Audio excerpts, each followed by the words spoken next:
Quiero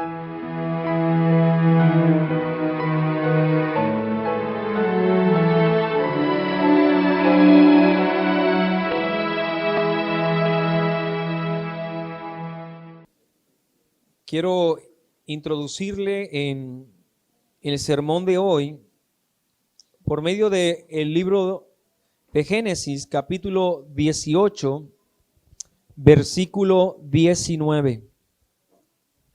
Leeremos la palabra del Señor, la cual sentará las bases de todo lo que se diga a continuación y todo aquello que de alguna manera sea contrario a la Escritura, sea Dios interviniendo y quitándolo de en medio. Génesis capítulo 18, versículo 19 dice: porque yo sé que mandará a sus hijos y a su casa después de sí, que guarden el camino de Jehová, haciendo justicia y juicio, para que haga venir Jehová sobre Abraham lo que ha hablado acerca de él. Nos hemos propuesto iniciar este año con una serie de sermones que tiene como propósito fortalecer las familias. Y hemos reconocido cuán útil es para la iglesia dedicarnos a esta tarea, y aún para la misma sociedad contemporánea, el que se instruya a los hogares sobre lo que la Biblia enseña que es una familia. El modelo bíblico presentado y que debemos ser nosotros, el pueblo de Dios, aquellos que abanderen ese modelo bíblico. Hasta ahora hemos visto a la familia como un instrumento usado por Dios y fue nuestro primer sermón. También dimos un vistazo a una definición de lo que es la paternidad bíblica. En ella concluimos, cuando hablamos de la paternidad, que ella es un regalo, que ella es un privilegio y que ella también es una responsabilidad. Espero que todavía esté fresco en la mente y en los corazones de todos nosotros estos sermones. Para el día de hoy vamos a estar tratando el tema, los 3 ejes de la responsabilidad paternal. Los 3 ejes de la responsabilidad paternal. El texto que leímos hace un momento nos habla precisamente de Abraham, y es curioso, es algo maravilloso también el poder leer estas palabras. Son las palabras de Dios acerca de Abraham. Es Dios quien está hablando de Abraham y se da esta manifestación y esta declaración de Dios para Abraham, o sobre la vida de Abraham más bien, en el contexto de la destrucción de Sodoma y Gomorra. Todos conocemos la historia, pero en medio de ese marco en realidad sumamente lamentable de la destrucción de un pueblo, Dios habla a Abraham, pero empieza reconociendo Dios algo acerca de Abraham. Él va a ejecutar un juicio sobre una nación, pero dice algo de Abraham que debemos observar para realizar este sermón en esta mañana. Dios afirma de Abraham que está seguro que Abraham hará algo. Lo que Dios dice claramente es que Abraham establecerá, gobernará, guiará, mandará a sus hijos y a su casa después de sí a que guarden el camino de Jehová. Por lo tanto, lo que Dios habla de Abraham es que reconoce que en realidad Abraham entiende su responsabilidad y está seguro, declara esto Dios, que cumplirá con esa responsabilidad. Dios habla de Abraham diciendo que él mandará. Yo sé que mandará a sus hijos. El verbo que se emplea allí por mandar es el hebreo taxaba, así suena, que hace referencia a gobernar. Pero no solo es el hecho de ejecutar una orden en el caso del término, sino que hace referencia a encargarse que esa orden se cumpla. Por lo tanto, Dios lo que está diciendo es que Él sabe que Abraham no solo va a mandar a sus hijos que guarden el camino de Jehová, sino que se encargará que así sea. Que sus hijos y su casa después de sí, dice el texto. Entonces, si la paternidad es definida como responsabilidad, Dios establece en este particular que la responsabilidad que tenía Abraham estaba muy clara para él y que él incluso la iba a obedecer no solo sobre sus hijos, hablando entonces de su descendencia inmediata, sino de su casa después de sí. Reconociendo entonces que la labor de la paternidad se extiende mucho más allá de los hijos. Traspasa entonces las barreras a los nietos y a todos aquellos que de alguna manera tengan cercanía con aquellos que entienden la responsabilidad de guiar hacia el camino del Señor. Asumimos entonces que la paternidad es una responsabilidad por el sermón que tuvimos anterior. Y nos es conveniente definir entonces en los posteriores sermones cuáles son las áreas en las que como padre debemos ejecutar esta responsabilidad. ¿Somos responsables de qué? Es la pregunta que debemos hacer. Por ello, vamos a presentar hoy los 3 ejes en los que se mueve la paternidad bíblica. Y creo que será muy provechoso para todos nosotros y como lo vimos en sermones pasados, no solo para los que ya son papás, sino para aquellos que van camino a ella. Y también para aquellos que quizás no están contemplando hoy esa idea, pero será de mucha utilidad. Y aún para aquellos que ya criaron, el dotarlos de las herramientas para ayudar a los que vienen detrás en este proceso. Así que será útil para toda la iglesia. Y nuevamente asumimos que estamos hablándole a creyentes. ¿Y por qué es necesario decir esto? Porque podemos estar convencidos que es importante la instrucción para los niños. Pero si alguno de los que está aquí todavía está divagando si la herramienta más adecuada para criar a los hijos es la psicología moderna, es la filosofía de nuestros días, entonces lo que vamos a exponer a continuación no le va a parecer tan atractivo. Si todavía estás buscando entre las revistas de hoy, entre los programas que son muy famosos de cómo criar a los hijos y has desechado la Biblia, todo lo que vamos a decir no te va a parecer atractivo. Porque hablamos a un pueblo que entiende lo que dice 2 Timoteo 3, 16 y 17, que toda la escritura es inspirada por Dios y útil para enseñar, para redarguir, para corregir, para instruir en justicia, a fin de que el hombre de Dios sea perfecto y enteramente preparado para toda buena obra. Así que está encaminado este sermón a padres que entienden cuán útil es la escritura para el ejercicio de la responsabilidad de ser padres el día de hoy. Ahora, los 3 ejes en los que vamos a hablar de la responsabilidad son los siguientes, así que puede tomar nota. El primero, y espero establecerlo en un orden que considero que es de suma importancia. El primero es la adoración familiar. La adoración familiar. El segundo es la formación parental. Formación parental.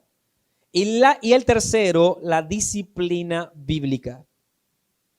Quiere decir que de aquí en adelante vamos a estar adentrándonos en cada uno de estos ejes en los que debe desarrollarse la responsabilidad de los padres. Adoración familiar, formación parental y disciplina bíblica.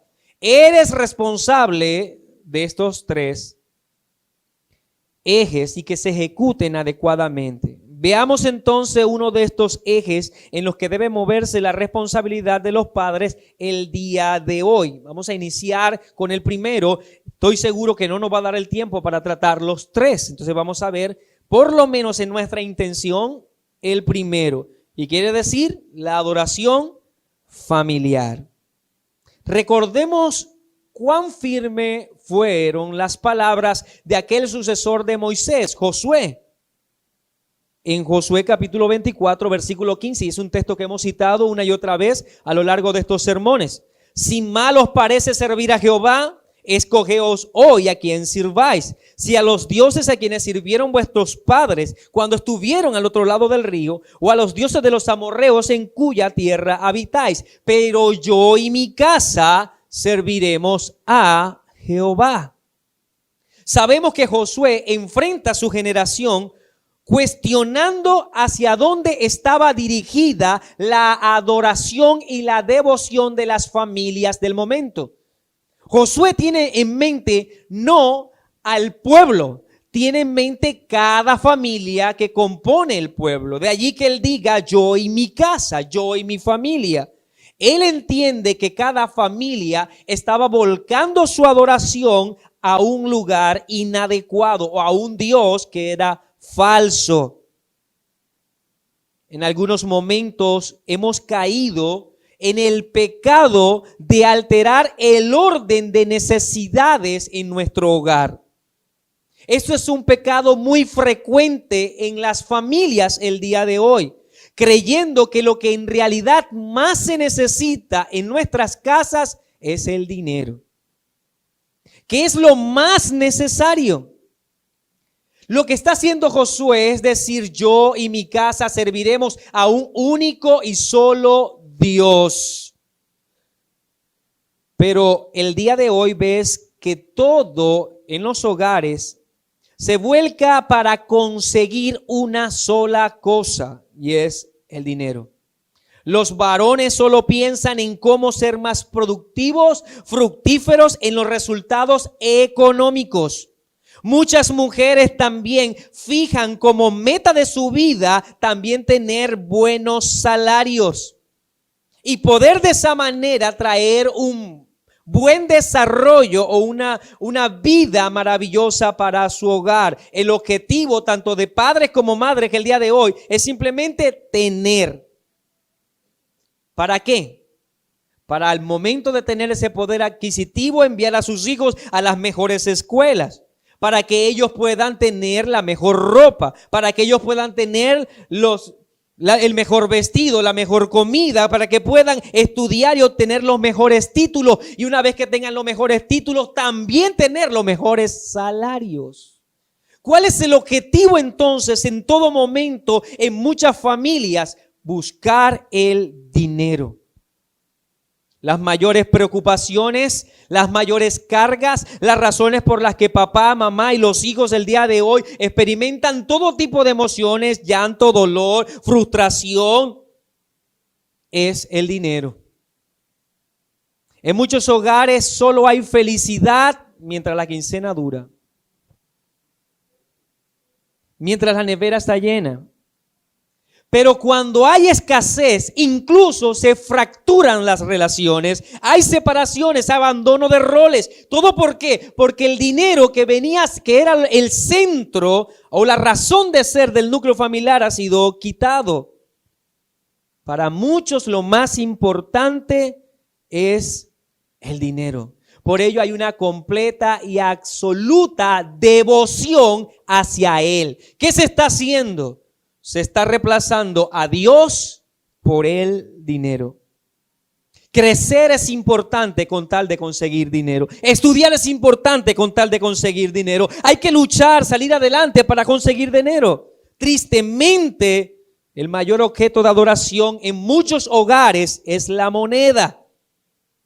Por eso es que es importante a la hora de establecer las responsabilidades y los ejes en que se mueven esa responsabilidad paternal, empezar por este eje, la adoración familiar.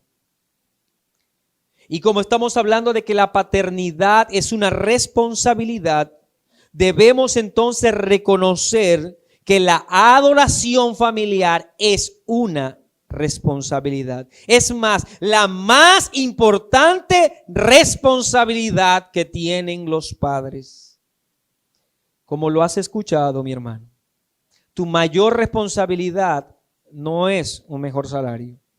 Tu mayor responsabilidad no es la mejor educación para tus hijos. Tu mayor responsabilidad es una adoración familiar. Yo deseo tratar entonces el eje de la adoración familiar bajo 3 encabezados. Así que estamos definiendo 3 ejes en los que se mueve la responsabilidad paternal. Hemos anunciado el primero, que es la adoración familiar, y dentro de esta adoración familiar quiero que reconozcamos bajo 3 encabezados lo que en ella misma significa, cómo lo debemos entender. Así que vamos a hablar, número 1, de su necesidad, la necesidad de la adoración familiar. Número 2, las características que ésta tiene, o por lo menos las características principales. Y número 3, sus beneficios. De manera que vamos a hablar de cuán necesaria es la adoración familiar, un poco reconocer las características que envuelven una adoración familiar y los beneficios en los que va a repercutir sobre la misma familia si en efecto se está llevando adecuadamente una adoración familiar. Así que pasemos dentro de este primer punto a nuestro primer subpunto, y es la necesidad de la adoración familiar. Debemos empezar entonces por preguntarnos qué es lo que más necesitamos en la casa. ¿Qué es lo que más se necesita en el hogar? La mente de nosotros vuela. Y pensamos en el pago de facturas, en reemplazar un juego de sala, en una lavadora nueva. Todo ello en relación a ¿qué? Al dinero. Pero en realidad, mi hermano, cuando hablamos de qué es lo más importante, no es el dinero, no son las posesiones, no es la salud de tus hijos ni la tuya. No es el reconocimiento, no son los títulos, no es un buen empleo, no es un buen esposo, no es una buena esposa, no son hijos obedientes o una vida llena de placeres. Lo más importante es Dios en medio de nosotros. Eso es lo más importante. Cristo dijo: yo soy la vid, vosotros los pámpanos. El que no permanece en mí y yo en él, este lleva fruto, no lleva fruto, porque separado de mí nada podéis hacer. Separados de él nada podemos hacer. No somos nada sin Cristo. Somos comparados por él como unas ramas que han sido cortadas del árbol y que están tendidas. Lo único que puede esperar esa rama tendida en el suelo es marchitarse. Es lo único que puede esperar. Así, el hombre sin Dios, sin Cristo, una familia sin Cristo, no puede hacer nada, solo marchitarse. Nuestra mayor necesidad, la mayor necesidad que tienen nuestros hijos, que tenemos nosotros, es estar adheridos a Cristo, pegados a Él, estar unidos a Él, porque separados de Él nada podemos hacer. Todos tenemos esta necesidad. Estés casado o estés soltero. Tengas hijos o no tengas hijos. Seas rico, seas pobre, seas estudiado o iletrado, solo unidos a Él tiene sentido nuestra existencia. Tiene sentido nuestra propia vida. Y esta necesidad, la necesidad que es inherente a todo ser humano, no desaparece con el matrimonio, no deja de existir con los hijos. Ahora, en el ejercicio del hogar, debe acrecentarse el sentido de necesidad que todos tenemos de Dios. Lo que quiero decir que si es real que cada uno de nosotros necesita de Dios, cuando pasamos a formar un hogar y vienen los hijos, los padres son responsables de mantener ese sentido vivo. Todos necesitamos de Dios. Es responsabilidad de los padres mantener presente la necesidad de Dios en los hogares y que sus hijos deben ser conscientes de ello. Nuestros hijos necesitan de Dios. más que de la comida. Necesitan de Dios más que de la ropa, más que de los viajes, que los celulares, o más que un cuarto decorado según la película del momento, más que una buena escuela. Y mucho de esta lista que acabo de dar debe ser provisto por los padres por responsabilidad. Pero lo que debemos entender es que nada de lo que he anunciado en realidad es lo más importante. Todo ello vendrá según Dios lo permita al hogar, pero lo que no puede faltar es Dios en medio de nosotros, en medio de nuestros hogares. Nuestros hijos quizás no podrán tener una cama lujosa y todavía estar a nuestro lado y dormir quizás en una pequeña colcha, pero si Dios está en medio de nosotros, como lo más importante, estamos cumpliendo con nuestra responsabilidad, mis hermanos. Estamos haciendo aquello que se nos ha llamado. Debemos verlo como lo primero, como lo más importante. Si nosotros y nuestros hijos necesitamos a Dios, necesitamos de Cristo, necesitamos de su Santo Espíritu, de su presencia en nosotros, de su guía, debemos ver la adoración familiar también como una necesidad, porque la adoración familiar es el momento preciso en el que nos recordamos a nosotros y le recordamos a nuestros hijos que le necesitamos a Él. Que por eso no dejamos pasar un día sin la devoción familiar, porque no hay un solo día que no lo necesitemos a Él. Y esto permite que podamos definir precisamente lo que es adoración familiar. Es el momento en el que como familia venimos a Dios a reconocer que le necesitamos.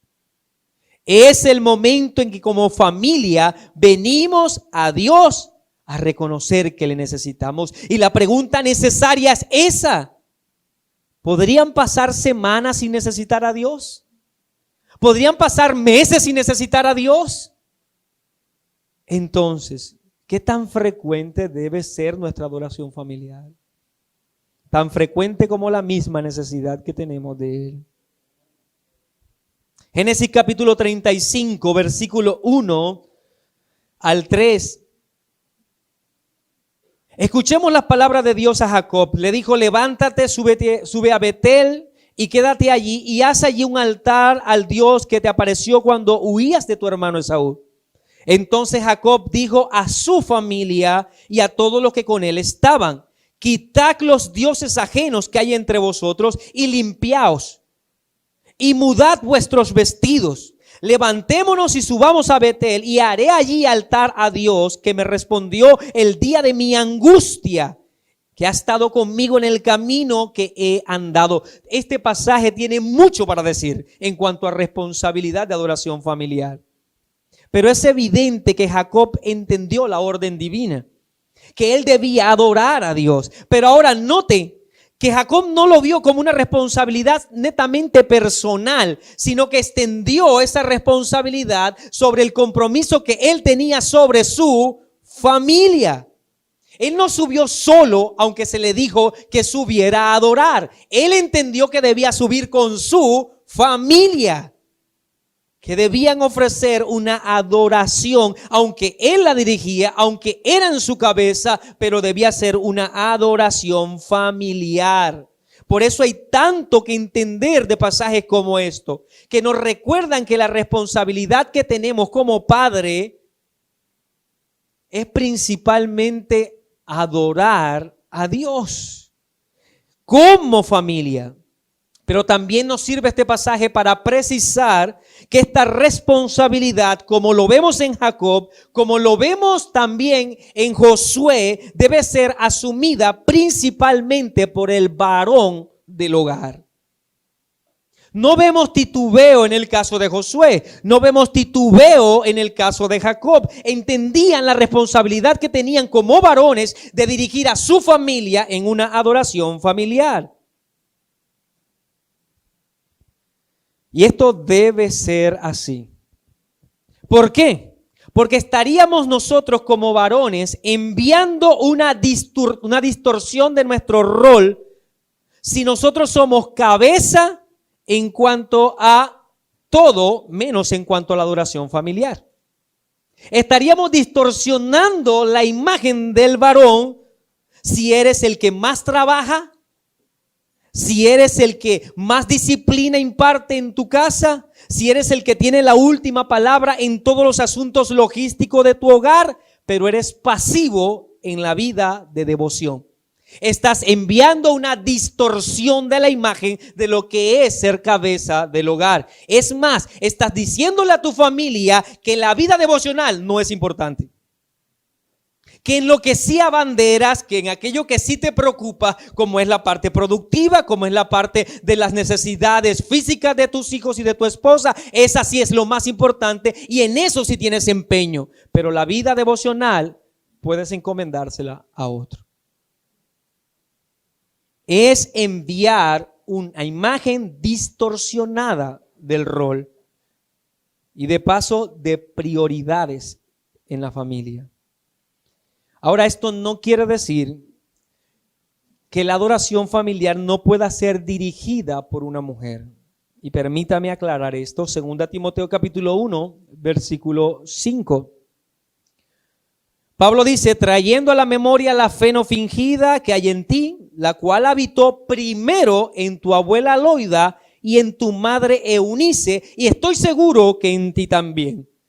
Claramente entonces Pablo está diciendo que la vida misma piadosa de Timoteo no fue recogida del suelo. Él tuvo un buen ejemplo y una muy buena dirección en su vida de adoración familiar. En este caso, ¿quiénes son? Su madre y su abuela. Ahora, cuando llega a el versículo 15 de 2 Timoteo capítulo 3, lo reconoce más ampliamente Pablo cuando dice, y que desde la niñez ha sabido las sagradas escrituras.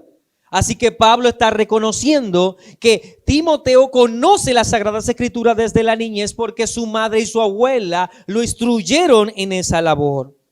La necesidad de Dios que tenía Timoteo fue suplida, en este caso, por su abuela y por su madre. Ahora, esto debe entenderse puesto que el padre de Timoteo era griego, no adoraba a Dios, era pagano. Era un impío. Así que aquel que debía tener en su posición la dirección de la adoración estaba por condición moral incapacitado para hacerlo. Así que la madre y la abuela asumieron este rol en ausencia de una cabeza piadosa. Así que en ausencia del padre, o por ser impío, ¿quiénes deben ser los responsables o quién debe asumir esa responsabilidad? La madre. Aún en el texto nos ayuda a decir que aún la abuela también se extiende esa responsabilidad. La necesidad de Dios en el hogar debe ser suplida por el padre o por necesidad por la madre. Ahora también debe verse, y esto es en el caso en el que el padre es impío, pero también debe verse como función particular del rol de ayuda idónea para aquellas mujeres que están casadas con varones cristianos. Se le ha dado a la mujer el ser ayuda idónea, y muchas veces por el pecado el varón creyente se mostrará apático a cumplir esa responsabilidad. ¿Y cuál es la labor? ¿Cuál es la labor de su esposa como ayuda idónea? No asumir esa responsabilidad, sino ayudarle como varón a que él asuma esta responsabilidad. Recordarle constantemente que él personalmente tiene una necesidad de Dios y que su familia está esperando que él reconozca esa necesidad y que los conduzca a todos hacia el entendimiento de esa necesidad. Es responsabilidad de la mujer ayudar a su esposo en el cumplimiento de su rol. Mis hermanas, lo que quiero decir es que tú no puedes escudarte en que es tu esposo, él es el que debe asumir su liderazgo y no lo está haciendo, entonces yo lo tomo. Yo lo tomo porque él no lo quiere hacer. Tampoco debes escudarte en el hecho de que él está apático a la vida espiritual para tú también ser apática a la vida espiritual. Debes ayudar a tu esposo para que la devoción en el hogar se mantenga, para que sea dirigida por él. Este fue el éxito, y que ha sido trastocada esta enseñanza, pero este fue el éxito de Débora. Débora escuchó la voz de Dios. Débora sabía lo que se debía hacer, pero Débora no asumió el liderazgo. Ella fue a Barak a recordarle lo que debía hacer delante de Dios. El éxito de Débora fue ser ayuda para Barak. El éxito de una mujer es ser ayuda para su esposo en el ejercicio de su liderazgo espiritual. Tampoco es bueno que los padres creyentes estén esperando que de los hijos salga naturalmente la necesidad de buscar de Dios. Recordemos el Salmo 58, versículo 3. Se apartaron los impíos desde la matriz, se descarriaron hablando mentira desde que nacieron. Mi querido hermano, si tú estás esperando, y es algo lamentable, que en muchas familias solo se ora cuando los niños lo piden. Cuando los niños lo piden. Cuando ellos se acuerdan de Dios, entonces es cuando papá y mamá se acuerdan de que hay una necesidad en ellos de Dios. De manera que es una necesidad que todos tenemos, y el hogar debe ser el vehículo más adecuado para que se provean los espacios en el que colectivamente vengamos a Dios a expresar esa necesidad que tenemos de Él. Y si la paternidad es una responsabilidad, ¿quiénes son los encargados de que ese espacio sea adecuado? Los padres. Y quiero ser firme en esto, puesto que es lo que enseña la Escritura. Tú que estás en este lugar, si eres padre, tú eres responsable. Si no tienes hijo, pero estás casado, tu esposa espera que tú asumas ese liderazgo también. Eres responsable de la adoración familiar. Bien, después de ver la adoración familiar como una necesidad, yo quiero que pasemos a nuestro segundo punto dentro del eje de la adoración familiar, y que es las características principales de esta adoración familiar.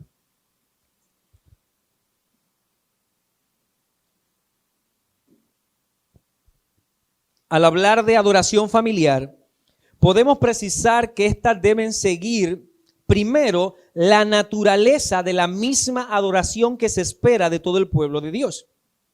Lo que quiero decir es que no se trata en la Escritura, no se presenta de que la adoración familiar tenga patrones distintos a la adoración que se hace en un sentido eclesiástico. Todavía más, lo que quiero decir es que no podemos pensar que hay cierta formalidad, y de hecho la hay claramente en la Escritura, cuando venimos los domingos a la congregación a adorar colectivamente al Señor. Hay un respeto, hay una formalidad, pero que esta formalidad y este respeto no están en la adoración familiar. Que cuando hablamos de adoración familiar se puede ser más laxo.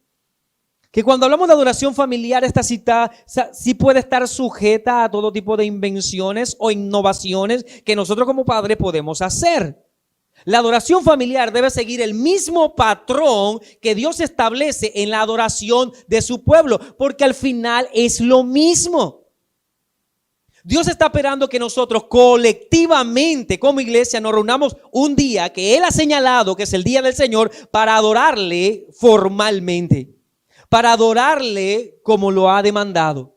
Pero mientras ese día llega, mientras el domingo llega, ¿qué queda para los creyentes? ¿Qué queda para los niños, hijos de los creyentes? La adoración familiar. Ellos deben ver entonces en la adoración familiar la misma formalidad que hay al momento de adorar a Dios colectivamente. Hechos capítulo 10, versículo 1 y versículo 2 dice: había en Cesarea un hombre llamado Cornelio, centurión de la compañía llamada La Italiana, piadoso y temeroso de Dios con toda su casa, que hacía muchas limosnas y al pueblo y oraba a Dios siempre. Vemos ejemplos claramente escriturales acerca de hombres piadosos que guiaban a su iglesia a una adoración frecuente a Dios. No hay menos formalidad cuando nos reunimos en las casas con nuestros hijos que cuando nos reunimos el domingo en la mañana. Ahora, sabemos muy bien que el domingo en la mañana es el día del Señor y nada podría compararse con ello. Los beneficios de escuchar la palabra de Dios colectivamente, reunidos en obediencia, el día señalado por Cristo, son innumerables los beneficios que recibimos como congregación cuando nos reunimos todos a adorar en ese día especial, porque Él ha prometido que su presencia especial estará en medio de nosotros cuando nos reunimos a adorarle en obediencia. En este sentido, las reuniones familiares no se comparan con la reunión del día del Señor. En este sentido. Ahora, ¿por qué es importante señalar eso? Porque cualquiera podríamos entender que si la adoración familiar es igualmente formal a la adoración colectiva, yo no necesito la adoración colectiva. Ya yo estoy orando con mis hijos en mi casa, ya yo estoy leyendo la Biblia en mi casa, ya yo estoy cantando con ellos en mi casa, no necesito el día del Señor. Y esto sería un terrible pecado. No podríamos nosotros caer en aquello que censura Hebreo, no dejando de congregarnos como algunos tienen por costumbre.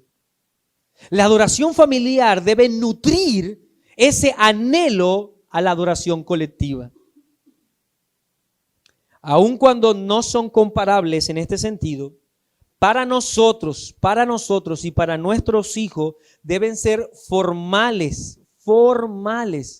el tiempo de adoración familiar. Y allí, en cuanto a las características, quisiera citar 4 características. Quizás usted podrá encontrar algunas más, pero yo quiero suscribirme a estas 4 en particular. La primera es que nuestra adoración familiar debe ser sincera. Debe ser sincera. Recordemos aquello que fue censurado por Cristo y que hizo eco de las palabras del profeta del Antiguo Testamento cuando él dijo en Mateo 15:8, este pueblo de labios me honra, mas su corazón está lejos de mí. Nosotros muchas veces nos hemos equivocado en nuestra adoración familiar y hemos caído en la censura que presenta Cristo en este pasaje. Podemos caer en este error de pensar que la devoción familiar o los tiempos devocionales son simplemente tareas a las cuales nosotros debemos cumplir como creyentes, que hay que ejecutarla y que al final del día debemos chulearla. Bueno, ya hicimos el devocional familiar, ahí está el chulito, hemos cumplido con un compromiso, pasemos al paso siguiente, hagamos otras cosas, porque somos creyentes y hay que hacerlo. Cuidémonos entonces de adorar a Dios como familia solo de labios, mas no de corazón. El tiempo de devocional familiar, el tiempo de adoración familiar debe ser genuino. Debe ser genuino. Y nuevamente, recuerda, si Dios demanda de su pueblo que se reúna una vez a la semana para adorarlo en espíritu y en verdad, ¿qué pasa cuando nos reunimos también en la familia? La adoración debe ser igual. Mas la hora viene y ahora es cuando los verdaderos adoradores adoran al Padre en espíritu y en verdad, porque también tales adoradores el Padre busca que le adoren.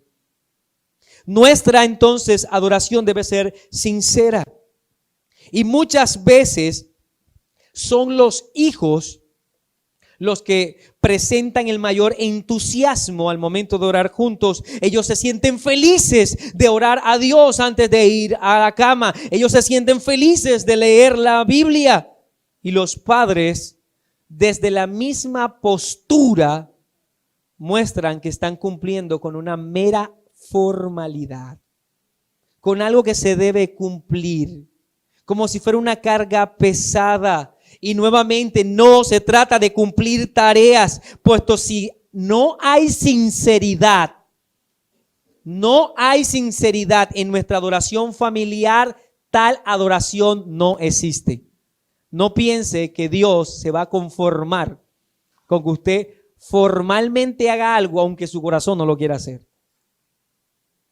No se engañe. Así que la primera característica es que debe ser ¿qué? Sincera. La segunda es que la adoración familiar también debe ser humilde. Debe ser humilde. El Salmo 138, versículo 6 dice: porque Jehová es excelso y atiende al humilde, mas al altivo mira de lejos. La humildad es exigida por Dios para que la adoración que va dirigida a Él sea recibida. Y podemos presentarnos delante de Dios como familia con corazones arrogantes, altivos, engreídos, soberbios.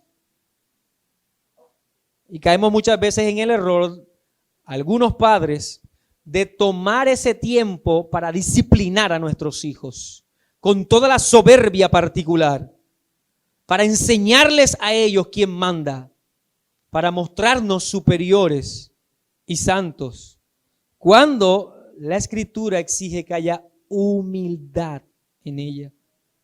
Humildad.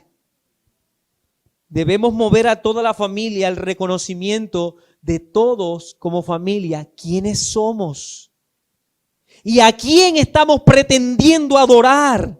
Nuestras palabras, nuestras acciones, nuestro comportamiento, aún nuestra postura, le dirán a nuestros hijos que somos humildes, porque cuando vamos a orar, vamos a orar al Dios 3 veces santo. Y que todo lo que vamos a hacer en ese momento debe estar encaminado al reconocimiento de quiénes somos nosotros delante de ese Dios majestuoso. La tercera característica de la adoración familiar es que debe ser contrita. Debe ser contrita. Porque es necesario. El Salmo 51, versículo 16, Salmo 51, verso 16 dice: porque no quieres sacrificio que yo lo daría, no quieres holocausto. Los sacrificios de Dios son el espíritu quebrantado, al corazón contrito y humillado, no despreciarás tú, oh Dios.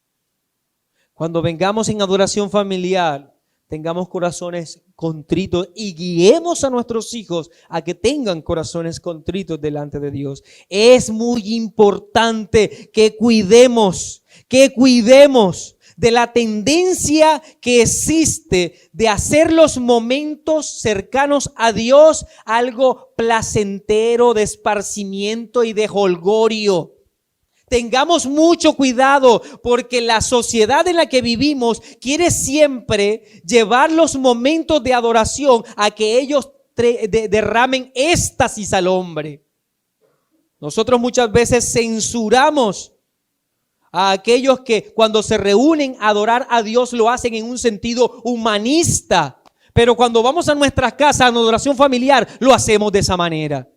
Debemos tener mucho cuidado de traer a la adoración familiar esa tendencia de que podemos acercarnos a Dios en un sentido de jolgorio, placer, juego. Permítame darle un consejo. Los juegos de contenido bíblico no son devocionales. No son devocionales los juegos de contenido bíblico. Las dinámicas pintorescas, teatrales que hablen aún de asuntos de la Biblia no son devocionales. Ellas están bien para los momentos en los que usted quiera compartir con sus hijos.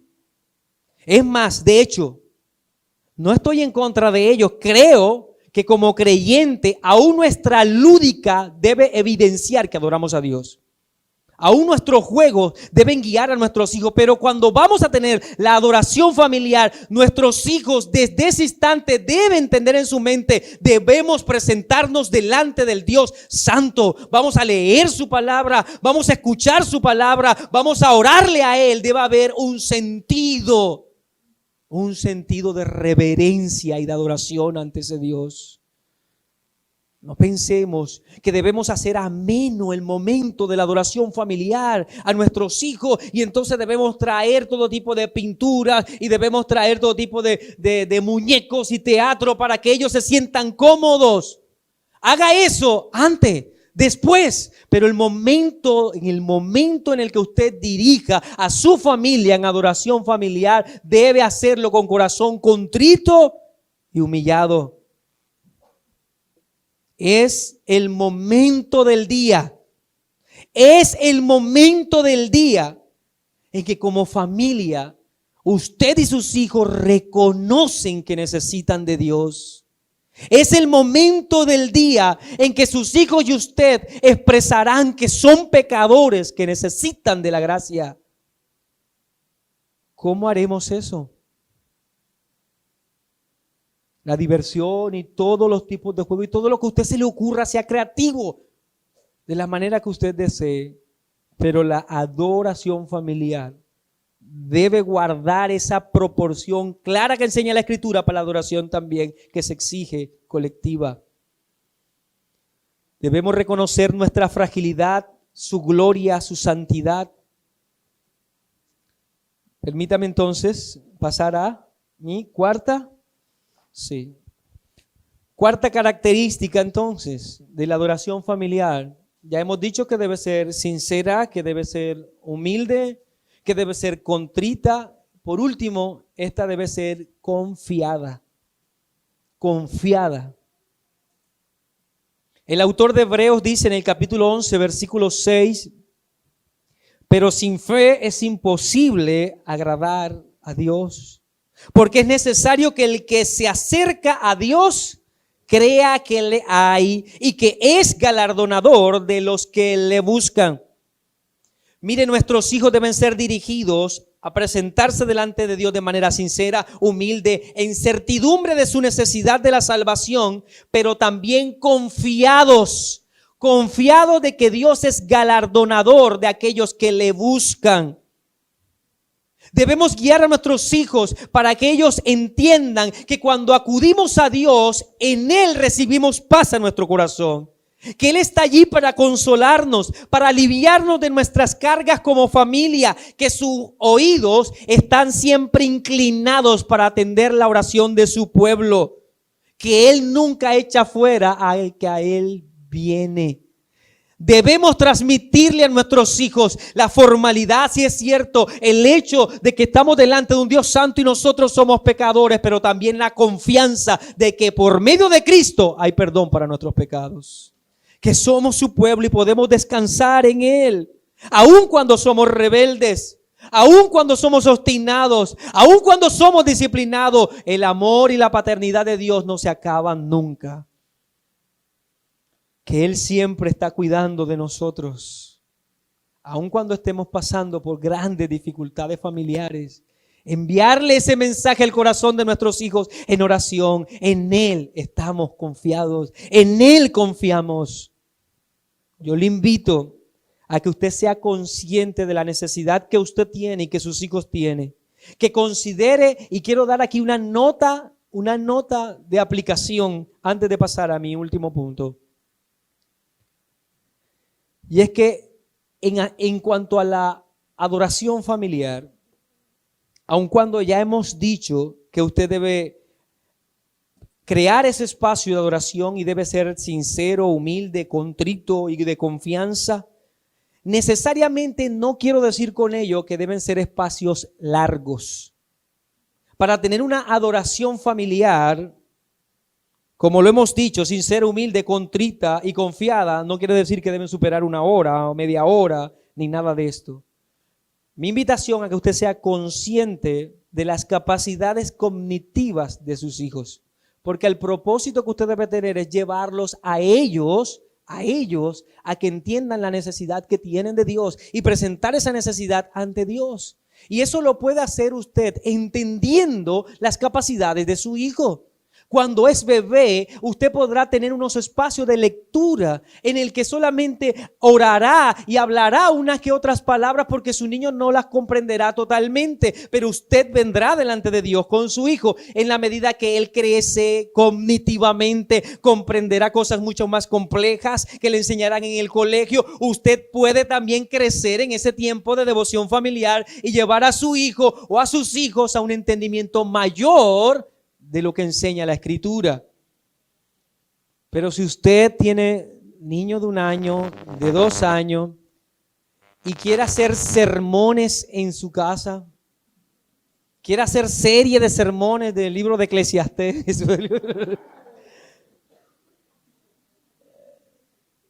no soy profeta, pero yo estoy seguro, le auguro que su hijo en 2 o 3 minutos va a estar dormido. Y entonces usted se enojará y dirá, debemos presentarnos delante de Dios en forma sincera, humilde y contrita. Así que leeremos todo el libro de Eclesiastés, ¿no? Entienda la necesidad que tiene su familia, comprenda sus capacidades y diríjalo en esas capacidades. Pueden ser 15, 10, no quiero decir tiempo, de verdad, eso usted debe evaluarlo. Pero invito a que sea consciente. El objetivo es acercarnos juntos como familia, dirigir a los hijos en la necesidad que tienen de Dios.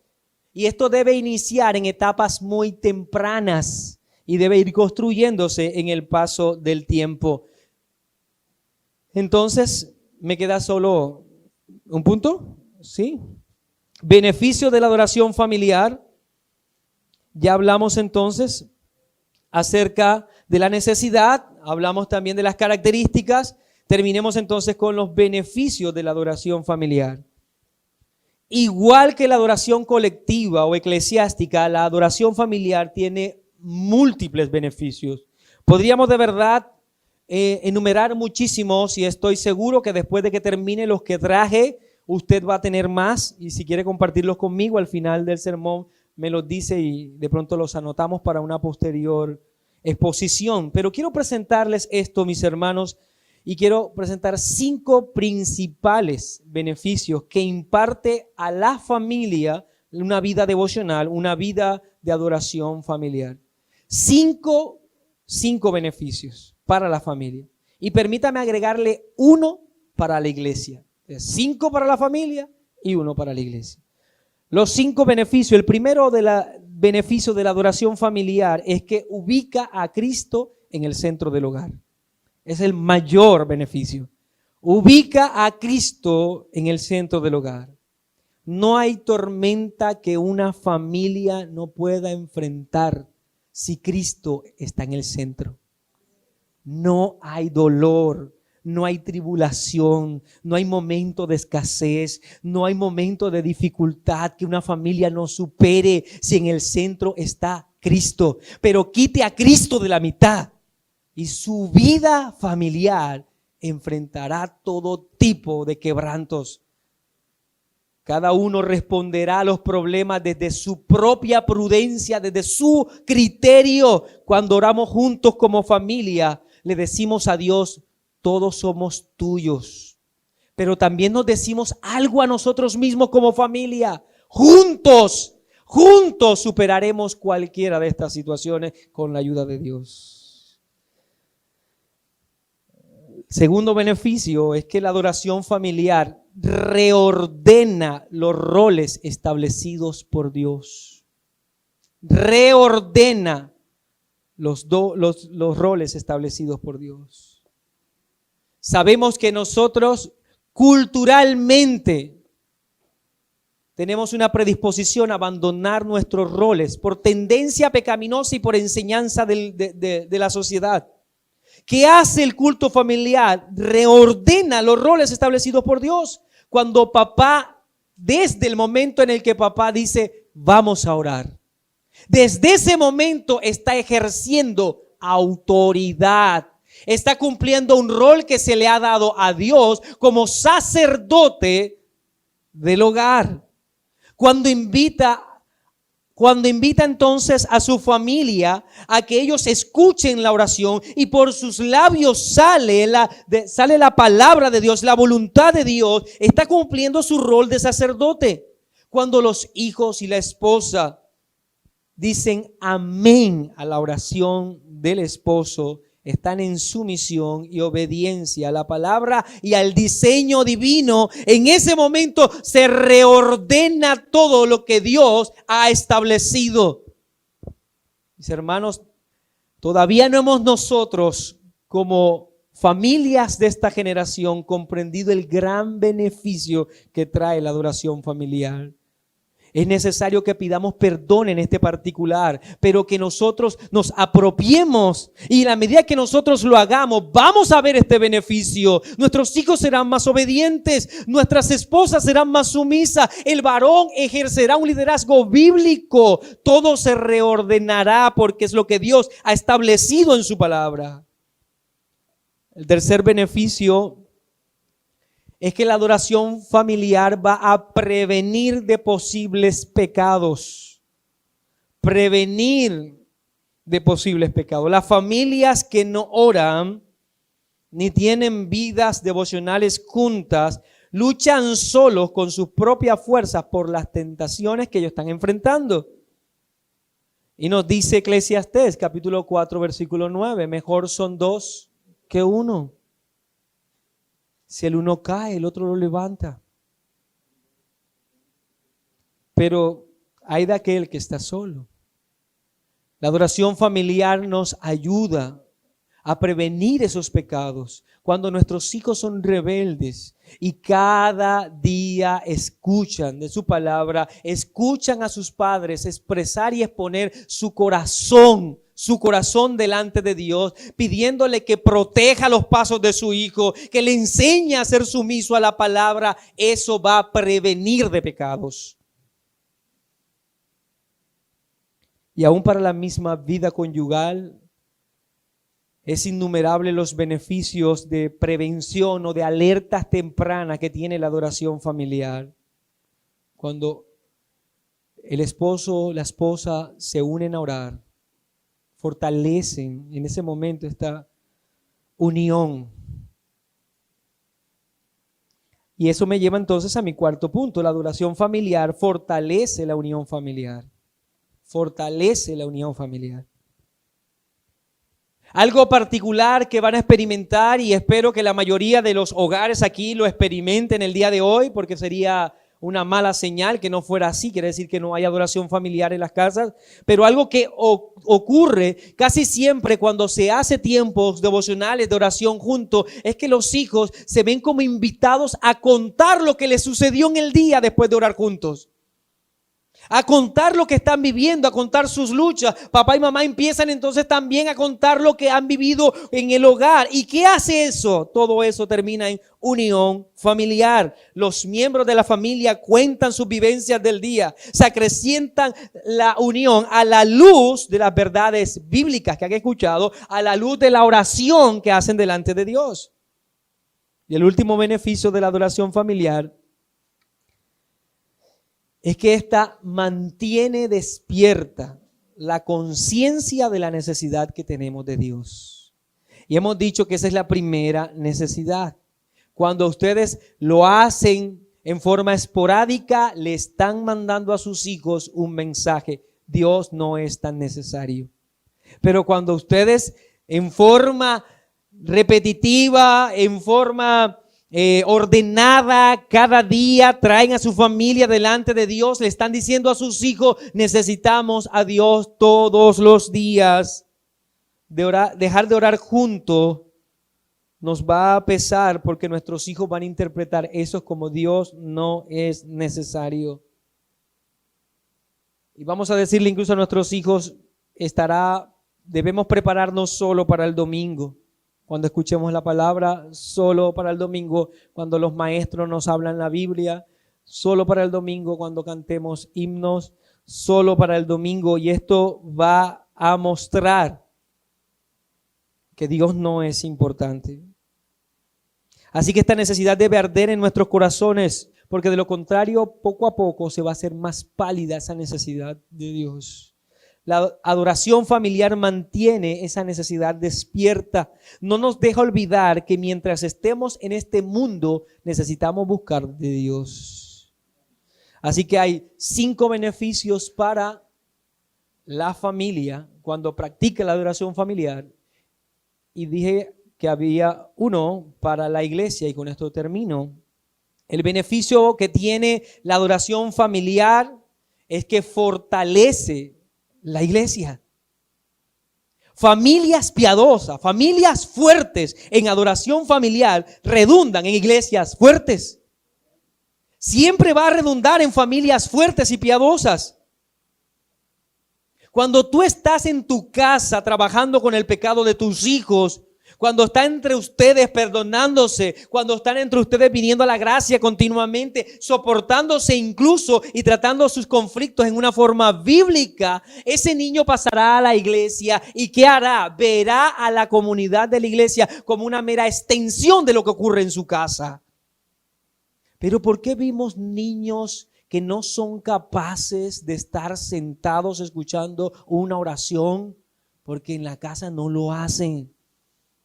Porque papá y mamá no saben decirle a sus hijos, es tiempo de adorar a Dios.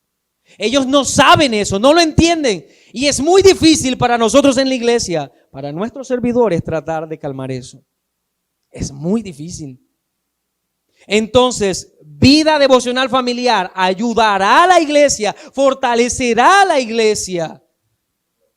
Hará mucho más fácil y ligero el trabajo que hacemos entonces en las congregaciones. De manera que la adoración familiar es necesaria, debe ser sincera, humilde, contrita, confiada. Esta trae no solo beneficios para nosotros, sino también beneficios para la familia. Ahora, quizás algunos de los que están aquí presentes, después de escuchar este sermón, puedan decir, bueno, pero es que yo no tengo esos espacios y no los puedo tener. Yo vivo y soy creyente, vivo solo. O vivo entre impíos, mi familia es inconversa. Permítame entonces en este punto decir que si bien la vida devocional familiar es una bendición, no con ello quiere decir que aquellos que están solos no deban tener vida devocional con Dios. Dios quiere, porque es tu necesidad, que te acerques a Él cada día a buscar de su palabra.